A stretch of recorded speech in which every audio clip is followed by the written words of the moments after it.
Alors, vendredi 21. Alors, attendez, il y avait un problème de connexion. Toujours la même heure en plus. Attends. Ouais, mais c'est bon parce que là, à un moment donné, faut que je puisse lire. Alors, vendredi 21 Av, Ekev, suite chapitre 11. Car le pays où tu vas pour le conquérir ne ressemble point au pays d'Égypte, d'où vous êtes sortis. Là, tu devais semer ta graine et l'humecter à l'aide du pied, comme en un jardin potager. Il n'est pas comme le pays d'Égypte, mais il est mieux que lui. Cette promesse a été faite à Israël lorsqu'il est sorti d'Égypte, car il disait, peut-être ne nous dirons-nous pas vers un pays aussi bon et aussi beau que celui-ci. J'aurais pu penser que le texte décrivit ici il reste Israël, à son désavantage, comme pour leur dire, il n'est pas comme le pays d'Égypte, mais pire que lui. Aussi est-il écrit, et Hébron a été construit sur 7 ans avant Sohan d'Égypte, dans Midbar 13-22. C'est un même homme qui les a construits, Ram, a construit Tsohan pour son fils Misraïm et Hébron pour Canaan. D'ordinaire, on commence par construire du beau et ensuite du lait, car l'on utilise pour le second ce qui reste des matériaux employés pour le premier, et ce que l'on préfère passe toujours avant le reste. C'est donc que Hébron était plus belle que Tsoar. Quant à l'Égypte, elle est le plus beau de tous les pays, comme il est écrit, comme le jardin de Hachem, comme le pays d'Égypte. Bereshit 13-10. Or, Tsohan était la plus belle ville de toute l'Égypte, puisqu'elle servait de résidence au roi, comme il est écrit, car ses princes ont été à Tsohan. Yeshaya 30 et 4. Pour ce qui est de Hébron, son état de résidu.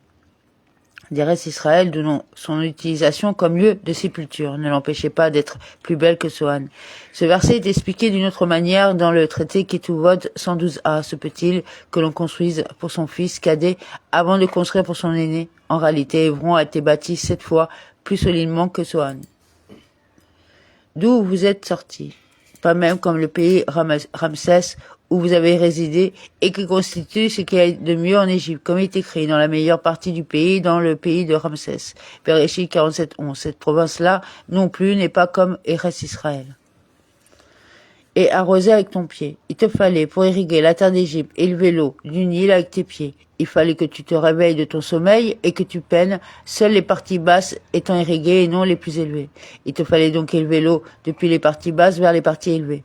Mais ce pays-ci, il boit l'eau à l'appui des cieux. Verset suivant. Tu pourras dormir dans ton lit, le Saint béni soit-il se chargera d'irriguer simultanément les parties basses comme les parties élevées, ce qui est apparent comme ce qui ne l'est pas.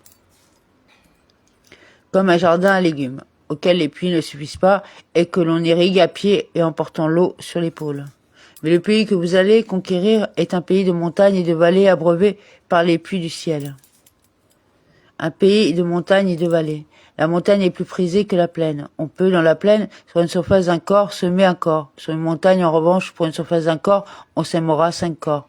Un sur chacun de ces 4 versants et un à son sommet. Et de vallées, ce sont les plaines. Un pays sur lequel veille l'Éternel ton Dieu et qui est constamment sous l'œil du Seigneur depuis le commencement de l'année jusqu'à la fin. Dont Hachem ton Elohim s'inquiert. Mais ne s'inquiert-il pas de tous les pays, comme est écrit, pour faire pleuvoir sur une terre inhabitée? Iob 38-26. Il ne prend soin, en fait, s'il est permis de s'exprimer ainsi, que de ce pays-là, et l'intention qu'il lui porte l'amène à prendre soin également des autres. Toujours les yeux de Hachem, ton Elohim, sont devant lui, pour vérifier ses besoins et renouveler ses décrets, parfois en bien, parfois en mal, comme expliqué dans le traité Rosh Hashanah 17b. Depuis le commencement de l'année, Rosh Hashanah est décidé ce qui arrivera jusqu'à la fin de l'année, Rosh Hashanah 8a.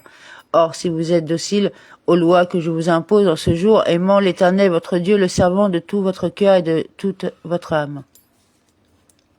Ce sera ainsi, écoutez, ces mots font suite à ce qui précède. Il boit l'eau à l'appui des cieux, verset 11. Ce sera si, écoutez, vous écouterez.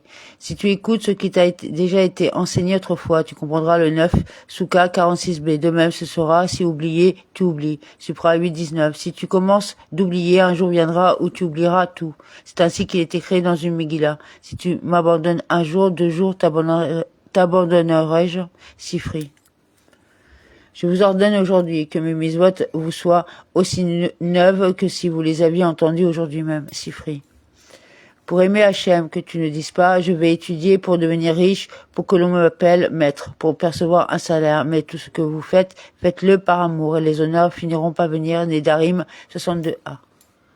Et pour le servir de tout votre cœur, un service qui est dans le cœur, à savoir la prière. La prière est en effet appelée service. Comme il est écrit, ton Elohim, tu sers sans cesse. Daniel 6,17. Or, existe-t-il un service en Babylonie? C'est donc qu'il priait comme il est écrit. Ses fenêtres étaient ouvertes dans sa chambre vers Jérusalem. Il priait 3 fois par jour. Ibid, verset 11. De même est-il écrit pour David. Puisse ma prière être déposée comme de l'encens devant toi. Télim 141,2. De tout votre cœur et de toute votre âme. N'a-t-il pas déjà été prescrit de tout ton cœur et de toute ton âme, Supra 6.5? Il s'agit là-bas d'une prescription adressée à l'individu, ici d'une prescription adressée à la collectivité. Je donnerai à votre pays la pluie opportune, pluie de printemps et pluie d'arrière-saison, et tu récolteras ton blé, ton vin et ton huile.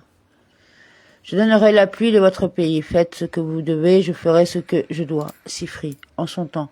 Pendant la nuit, afin qu'elle ne vous importune pas. Autre explication en son temps. Les nuits de Shabbat, quand les gens sont tous chez eux.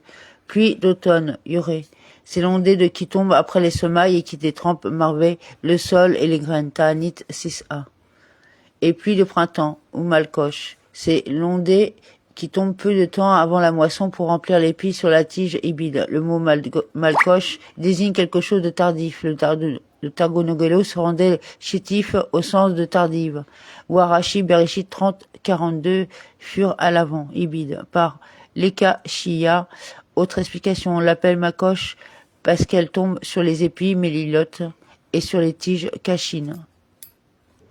Tu réuniras ta céréale, c'est toi qui les feras entrer chez toi et non tes ennemis, ainsi qu'il est écrit. Je ne donnerai pas ta céréale à tes ennemis, mais les mangeront ceux qui les auront récoltés. Yeshaya 52, 8 et 9. Et ce ne sera pas ainsi qu'il est écrit quand Israël avait semé à Koré, Midian et Amalek. Shoftim 6, 3. Je ferai croître l'herbe dans ton champ pour ton bétail et tu vivras dans l'abondance. Je donnerai de l'herbe dans ton champ pour que tu n'aies pas à mener ton bétail dans le désert. Autre explication, pour que tu puisses faucher ta récolte en tant que fourrage pendant toute la saison des pluies et la jeter à tes bêtes. Et si tu cesses de le faire 30 jours avant la moisson, tu ne seras pas pour autant un cours de céréales. Tu mangeras, seras rassasié. Ces mots constituent une bénédiction distincte. Le pain qui passera dans les entrailles sera bénédiction, tu mangeras et seras rassasié. Prenez garde que votre cœur ne cède à la séduction, que vous ne deveniez infidèles au point de servir d'autres dieux et de leur rendre hommage. Prenez garde à vous, gardez-vous lorsque vous aurez mangé et que vous serez rassasiés de vous révolter, car on ne se révolte contre le Saint béni soit-il que si l'on est rassasié comme il est écrit, de peur que tu ne manges, ne sois rassasié, et que ton gros bétail et ton menu bétail ne se multiplient. Supra 8, 12 et 13. Et qu'est-il écrit ensuite? Et que ton cœur ne s'élève, et que tu n'oublies Hachem. Ibid verset 14. Que vous ne vous détourniez en abondance la Torah, et alors vous servirez d'autres dieux. Car l'abandon de la Torah conduit à s'attacher à l'idolâtrie. C'est ainsi que David a dit, car ils m'ont repoussé aujourd'hui, m'empêchant de m'attacher à l'héritage de Hachem en disant, va adorer d'autres dieux. 1 Shemuel, verset 19. Mais qui lui avait parlé ainsi? Il s'était dit, en fait, puisque je suis repoussé de l'étude de la Torah, me voici tout près d'adorer d'autres dieux. D'autres dieux qui sont autres pour leurs adorateurs. On crie vers eux et ils ne répondent pas, se comportant ainsi comme des étrangers, Sifri.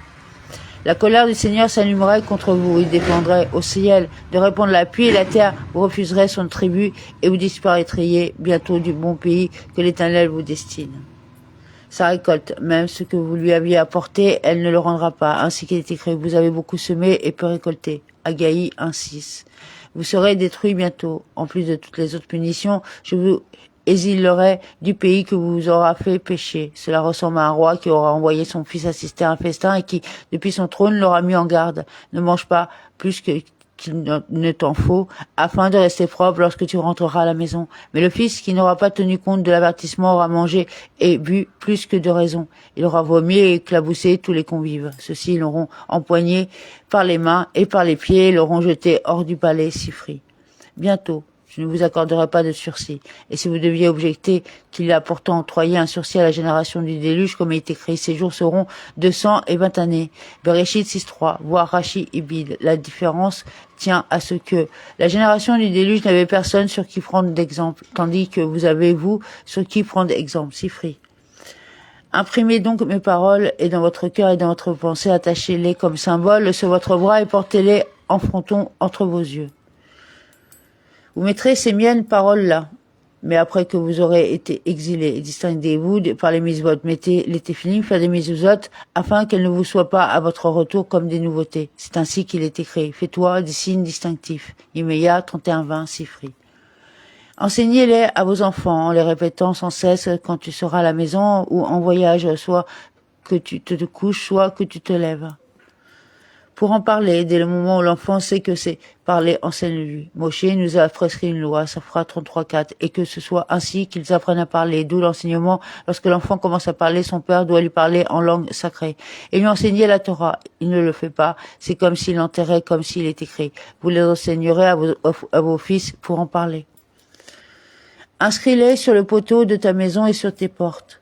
Alors la durée de vos jours et des jours de vos enfants sur le sol que l'Éternel a juré à vos pères de leur donner égalera la durée du ciel au-dessus de la terre, afin d'augmenter vos jours et jours de vos fils. Si vous agissez ainsi, ils augmenteront, et sinon ils n'augmenteront pas. Car on peut interpréter ce que dit la Torah de manière à déduire une affirmation d'une négation et inversement.